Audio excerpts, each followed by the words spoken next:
여수에서 병설 유치원발 코로나19 확진자가 잇따라 발생하면서 누적 확진자가 20명을 넘어섰습니다. 전염력이 강한 델타 변이 바이러스일 가능성이 높아 추가 확산 우려가 더욱 커지고 있습니다. 12명의 사상자가 발생한 탁송 트레일러 사고와 관련해 해당 차량이 불법 개조된 것으로 드러났습니다.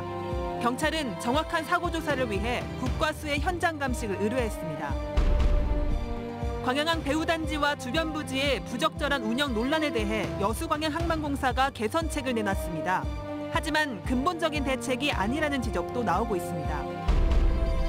유엔 기후변화협약 당사국 총회를 유치하기 위한 국내 주요 도시들의 경쟁이 뜨겁습니다. 이런 가운데 한국 유치가 확정되기 전에 국내 개최 도시를 먼저 결정해야 한다는 주장이 제기되고 있습니다. 여러분 안녕하십니까? 수요일 밤 여수 MBC 뉴스데스크입니다. 여수 병설 유치원발 확진자가 오늘도 8명 추가됐습니다.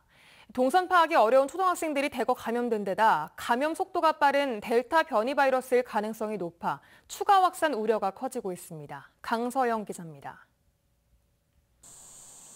여천초등학교 병설 유치원발 감염 사태로 어제까지 코로나19 양성 판정을 받은 시민은 모두 18명.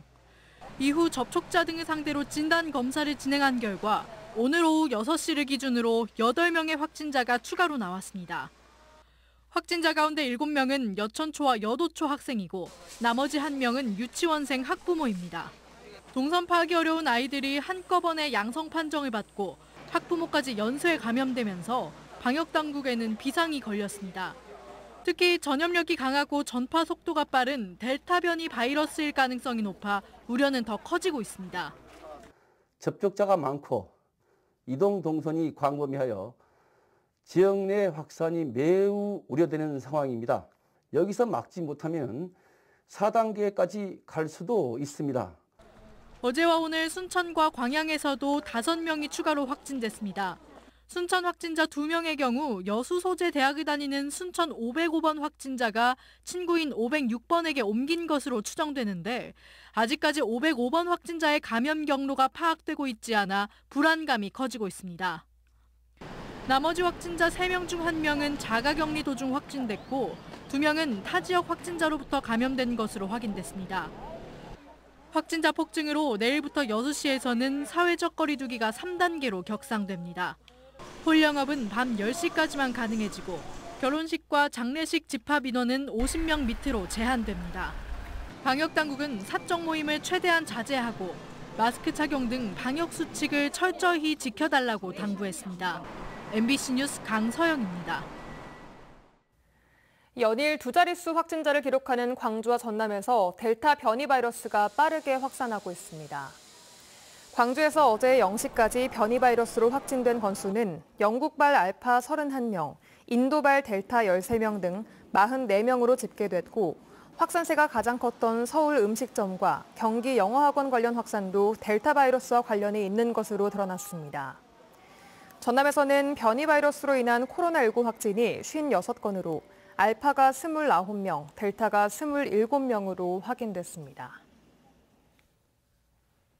여수시가 휴가철을 맞아 관내 주요 관광지에 대한 방역 관리를 강화합니다. 여수시는 최근 전국적인 코로나19 감염 확산과 수도권 거리두기 격상에 따른 풍선 효과에 적극 대비하기 위해 관내 71개 관광시설을 대상으로 사적 모임 인원 제한과 입장객 거리두기, 발열 체크와 명부 작성, 마스크 착용 등의 방역 수칙 준수 여부를 집중 점검하기로 했습니다. 여수시는 또 여수공항과 엑스포역, 이순신 광장 등 주요 관광 안내소 5곳에 코로나19 자가 검사 키트를 비치해 증상이 의심되는 경우 현장에서 검사를 받을 수 있도록 했습니다. 한편 올해 여수를 방문한 관광객은 7월 현재 437만 8천 명으로 숙박 투숙률은 66.2%며 전년 대비 관광객 수는 10만 명이 증가했습니다. 전남 지역의 코로나19 백신 접종률이 전국 최초로 40%를 넘었습니다. 전라남도는 도내 전체 1차 접종 누적 인원이 75만 명으로 40.7%를 기록했으며 22개 시군 가운데 해남과 장흥, 강진 등 10개 시군은 접종률이 50%를 넘었다고 밝혔습니다.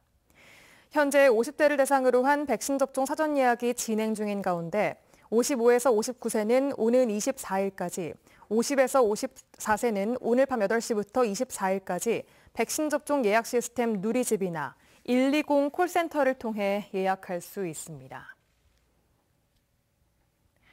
광양항 내 배후단지와 주변 부지의 부적절한 운영 방식에 대한 저희 여수 MBC 보도 이후 여수광양항만공사가 개선책을 내놨습니다. 하지만 근본적인 문제로 지적됐던 배후단지 내 내수 물동량 처리 관행에 대한 규제 방안은 미흡해 반쪽짜리 개선책이란 지적입니다. 김주희 기자가 보도합니다. 해외 수출입 기업의 지원을 위한 광양항 동측 배후단지. 하지만 이 배후단지는 관행적으로 오랜 기간 편법 운영되어 왔습니다.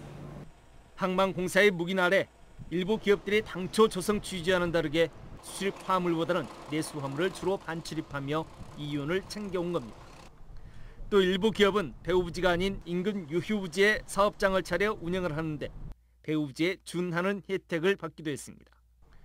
업계 내 형평성 논란이 일면서 여수광양 항만공사가 개선안을 내놨습니다. 항만공사 측은 배후단지가 아닌 유휴부지 내 입주 사업자들에 대해 공시지가 수준의 임대료 인상을 검토하기로 했습니다. 항만 배후단지 내 내수화물 처리 비율이 높은 기업에 대해서는 페널티를 적용해 임대료를 인상하기로 했습니다. 또 입주 기업에 대해 정기 실적 평가를 통해 수출입 화물의 처리 비중도 보다 철저히 관리하기로 했습니다. 해수부나 또 상위 기관들하고 협의를 통해 가지고 그런 근거 규정을 마련을 해서 좀 이 배후단지 내에서 내수 화물만을 취급하면은 안 된다는 어떤 그런 좀 분위기를 형성을 하고 또 저희가 그렇게 관리해 나가도록 그렇게 노력하겠습니다. 하지만 근본적인 해결 대책이 되지는 못한다는 지적도 여전히 제기되고 있습니다. 특히 배후단지 내 편법적인 내수화물 처리 관행에 대한 근본적인 규제 대책은 아니라는 지적입니다. 사용 목적 자체가 지금 광양 항만 쪽에서 운영하는 취지랑은 지금 안 맞게 운영이 되고 있는 게 사실인 것 같아서 이런 부분이 좀 공평하게 운영이 돼야 되지 않나, 그리고 또 취지에 맞게 운영이 돼야 되지 않나 이렇게 생각하고 있습니다. 여수광양 항만공사가 광양항 배후단지 내 잘못된 관행에 대해 단계적으로 개선해 나가겠다는 의지는 확인됐지만 지역 내 제기되고 있는 형평성 논란은 쉽게 진정되지 않고 있습니다. MBC 뉴스 김주희입니다. 광양 시민들이 순천시의 구상 건천 지역을 쓰레기 매립장 후보지에서 제외하라고 요구했습니다. 구상 건천 지역 쓰레기 매립장 조성 반대 광양시민대책위원회는 순천시가 최근 광양시와 인접한 서면 구상 건천마을 일원을 쓰레기 매립 소각장 후보지로 포함한 데 대해 지역 공동체의 건강한 발전을 위협하는 행위라고 강하게 비판했습니다. 시민대책위는 또 순천시가 광양 시민을 무시하고 우롱하는 처사에 대해 머리 숙여 사죄하라며 지역의 정당한 주장을 수용하지 않을 경우 광양 시민 총궐기로 투쟁할 것이라고 경고했습니다. 지난 5월 문재인 대통령의 COP28 유치 공식 선언 이후 국내 지자체 간 경쟁이 달아오르고 있습니다. 인천, 부산과의 치열한 경쟁이 예상되는 가운데 남해안 남중권 12개 시군 공동 유치에 나선 전남도와 여수시는 국내 개최 도시를 먼저 결정하자는 전략에 힘을 쏟고 있습니다. 최우식 기자가 취재했습니다. 지난 5월 말 P4G 서울 정상회의에서 문재인 대통령이 COP28 한국 유치를 공식 선언했습니다. COP28 개최 국가는 오는 10월 영국 글래스고에서 열리는 26차 회의에서 결정됩니다. 정부는 우선 한국 유치를 성사시킨 다음 주무부처인 환경부가 공모를 통해 국내 개최 도시를 정한다는 계획입니다. 그러나 전라남도와 여수시의 전략은 다릅니다. 2012 여수 세계박람회의 시대정신을 기치로 남해안 남중권 12개 시군 공동 유치에 나선 만큼 국내 개최 도시를 먼저 결정하는 것이 한국 유치에도 도움이 된다는 겁니다. 국내 도시들 간의 소모적인 경쟁도 피할 수 있습니다. 현재 국제적으로는 아랍에미레이트가, 국내에서는 인천과 부산, 제주 등이 치열하게 경쟁하고 있습니다. 탄소 배출량이 상당히 많은 지역인데 소도시임에도 불구하고 여러 가지 여건이 그런 우리 기후변화 대응을 논하기에 최적지가 아니냐. 정부의 계획대로라면 내년 하반기가 돼야 국내 개최 도시가 결정됩니다. COP28이 2023년 10월 말에 열리는 점을 감안하면 국제행사 준비 기간이 너무 빠듯하다는 지적도 있습니다.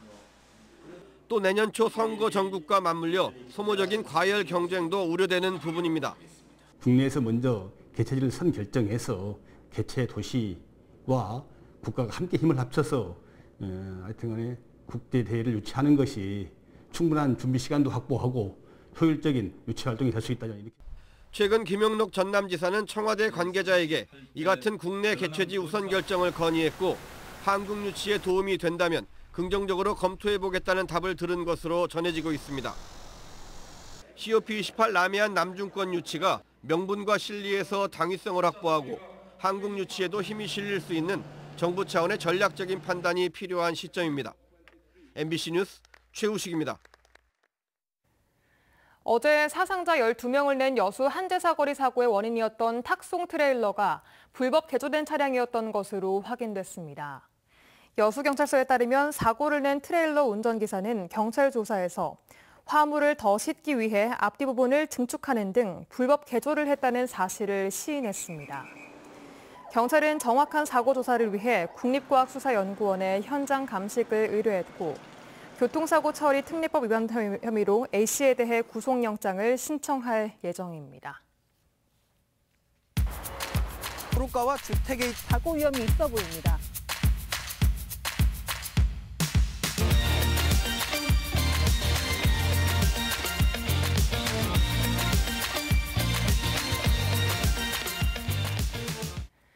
히말라야 브로드피크 등정에 성공한 뒤 하산길에 전환된 김홍빈 대장에 대한 수색 작업이 난항을 겪고 있습니다. 수색 당국은 일단 김 대장의 위성전화 신호가 포착된 지점을 중심으로 수색을 벌일 계획인데요. 고산지대 특성상 변화무쌍한 날씨가 최대 변수입니다. 한신구 기자입니다. 김홍빈 대장이 위성전화로 다급하게 구조 요청을 보낸 건 우리 시간으로 지난 19일 오전 9시 55분입니다. 이틀 반이 지나가고 있지만 수색 작업은 기상 악화로 어려움을 겪고 있습니다. 사고 수습 대책위원회는 외교 채널을 통해서 파키스탄 정부와 군 헬기를 투입하기로 했지만 고산지대 특성인 급변하는 날씨 탓에 구조 작업에 나서지 못하고 있다고 밝혔습니다. 거기 현지 기상은 변화무쌍하게 전혀 예측이 안 되게 그렇고 지금 상태에서는 안 좋고요.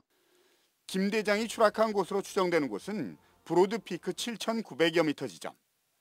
그러나 조난전화 5시간 뒤에 러시아 구조팀에 의해서 추락 지점이 확인된 만큼 이곳을 중심으로 날씨가 좋아지는 대로 헬기 수색 작업에 나설 것으로 알려졌습니다. 이를 위해 원정대에 함께했던 대원들을 통해서 구조 상황을 파악하고 1차 구조에 나섰던 러시아 팀을 헬기 구조대에 동승시킨다는 계획입니다. 그 러시아 요 대원 그 포인트를 아니까 그 대원을 헬기에 태워서 바로 현장으로 지금 이렇게 준비하고 있습니다. 지역민들은 김홍빈 대장이 장애를 딛고 히말라야 14자 등정에 성공하는 등 고난 때마다 불굴의 의지를 보여줬던 만큼 이번에도 무사히 돌아오기를 고대하고 있습니다. MBC 뉴스 한신구입니다. 중복인 오늘까지 13일째 폭염특보가 이어지고 있는 가운데 내일도 무더운 날씨가 이어지겠습니다. 오늘 낮 최고 기온은 순천 황전 34도를 최고로 구흥 도양 33.7도, 광양읍 33.6도, 여수 백야 32.9도를 기록했습니다. 기상청은 내일 낮 기온이 더 오르겠다며 온열 질환과 가축 피해, 농작물 병해충 피해 등에 유의할 것을 당부했습니다. 오늘 오전 6시쯤 고흥군 풍양면의 한 주택에서 불이 났습니다. 불은 1시간여 만에 진화됐지만 76살 A씨가 안방에서 숨진 채 발견됐습니다. 소방당국은 발화 지점이 3군데였다는 점을 토대로 방화일 가능성에 무게를 두고 정확한 화재 원인과 피해 규모를 조사하고 있습니다. 전남 지역 교육단체와 학부모단체, 교수 등이 참여한 전남 교육자치 혁신포럼이 출범했습니다. 전남 교육자치 혁신포럼은 창립 선언문을 통해 교육정책 등의 결정권이 여전히 정부에 집중돼 있지만 구조적 문제의 폐해는 지방의 학교와 학생들이 입는다며 교육 주체와 도민들이 주인으로 참여하는 교육 자치의 새로운 모델을 전남에서 만들어야 한다고 강조했습니다.